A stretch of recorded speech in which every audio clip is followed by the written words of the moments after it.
इस वक्त मैं दुधेश्वर नाथ मंदिर पर मौजूद हूँ और ठीक उसी गुफा पर मौजूद हूँ जो बिसरक गांव से होते हुए सीधा गाज़ियाबाद के दुधेश्वर नाथ मंदिर में आती थी।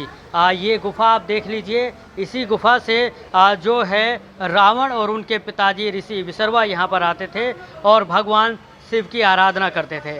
ज़्यादा जानकारी के लिए हमारे साथ जो आचार्य जी मौजूद हैं, लक्ष्मीकांत जी, इनसे बातचीत कर लेते हैं। आचार्य जी, किस तरह का क्या रहा करता था जब गुफा में यहाँ से निकलते थे और बिसरक पहुँचते थे, बिसरक से आते थे, यहाँ निकलते थे? देखिए, ये तो लगभग मंदिर को तो 567-68 साल हो चुका है। अब हम तो आज के ज़माने के पंडित जी हैं। तो ये जो इस मठ के जो महंत आदि गद्दी है उसी ज़माने से है। तो उनके जो पिताजी थे, रावण के पिताजी विश्वेश्वरवा जी थे, सबसे पहले पूजा अर्चना यहाँ शुरू किए थे।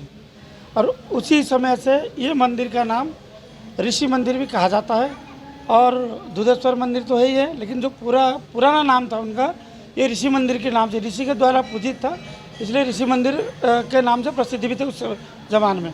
और लगभग ये बिसरक गांव से एक गुफा है, डायरेक्ट गुफा था। पहले ज़माने के जो महंत, जो इस मठ के महंत जो अभी है नारायण गिरी जी महाराज जी, उनका कहना है कि इस मंदिर से लेके बिसरक गांव से लेके इस मंदिर के होते हुए हिंडन नदी तक एक गुफा हुआ करता था उसी समय।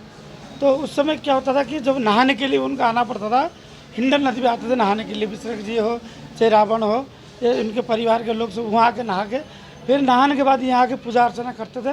पूजा अर्चना करने के बाद फिर इस गुफा से होते हुए बिसरक गाँव में जाते थे। तो यहाँ जब ये गुफा का कालातिक्रमण सरकार की तरफ से हो, चाहे कुछ ऐसे उग्रवादी आतंकवादी की वजह से ये गुफा को बंद कर दिया गया है। ये जो देखते हैं आप मंदिर के परिसर में जो गुफा है, इस गुफा में अभी फिलहाल तो वो तो ऋषि मुनियों ने तपस्या किया था, इसलिए इस गुफा के माध्यम से रावण भी तपस्या किया हुआ है। और उनके पिताजी भी जो विश्वेश्वरवा जी थे, उनके पिताजी द्वारा भी बहुत तपस्या हुआ है। इसलिए हम लोग भी इसको मंदिर की तरफ से एक तपस्थली बना दिए है। जैसे कोई साधना वगैरह करता है तो इसी बीच में, जैसे ग्रहण के दिन हो चाहे अमावस्या के दिन हो, कोई साधना करते हैं, पंडित लोग आते हैं, हम लोग भी करते हैं। किसको महामृत्युंजय का रात को बगलामुखी का पाठ करना हो तो ये सब रात का काम होता है। तो इसमें रात में बैठ के हम लोग यहाँ तपस्या वगैरह करते हैं, आराधना वगैरह करते हैं। अच्छा, एक सवाल ये भी है, रावण ने यहाँ पर कौन कौन सी पूजा की थी जो सबसे महत्वपूर्ण रही और उसके जीवन में उसका फल उसको बहुत ज़्यादा मिला? देखिए, रावण तो पहले शंकर जी का प्रिय शिष्य था।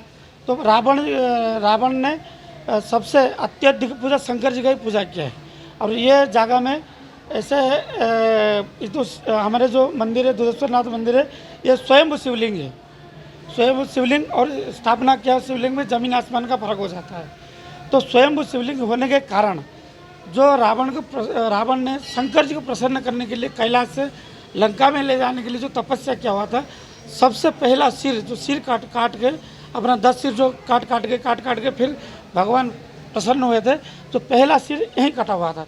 ये आपने देख रहे पुराना मंदिर है अपना, इस मंदिर के शिवलिंग में पहला सिर काट के यहाँ अर्पण किया था। तब से फिर दूसरे तीसरे जाकर जब 10वां सिर कटा, तब भगवान शंकर जी ने प्रसन्न हो गए, उसको वरदान दिए थे और उसको साथ में कैलाश पर्वत से लंका गए थे। अच्छा, अब की अगर बात करें तो अब भी काफ़ी दूर से लोग यहाँ पर आते हैं, भगवान शिव की आराधना करते हैं। जी, ये तो क्योंकि ये शंकर जी का स्वयं मंदिर होने के कारण बहुत लोग आके अपना मनोकामना के लिए जिसका जो भावना होता है, उसी भावना के हिसाब से भगवान शंकर जी को पूजा आराधना करके फिर उनका मनोकामना पूर्ण करते हैं। चलिए देखिए, एक बार ये गुफा जो ये दिखा रहे थे, कोशिश करते हैं एक बार इसमें अंदर जाने की और आप लोगों को दिखाते हैं कि ये गुफा जो है अब बहरहाल कहाँ तक जाती है। क्योंकि अभी तक की जो, जैसे पंडित जी ने बताया कि ये जो गुफा है ये ज़्यादा दूर अब नहीं है, क्योंकि पिछले 5,000 सालों में ऐसी भौगोलिक गतिविधियां भी हुई हैं जिसके चलते बीच में से कई जगह से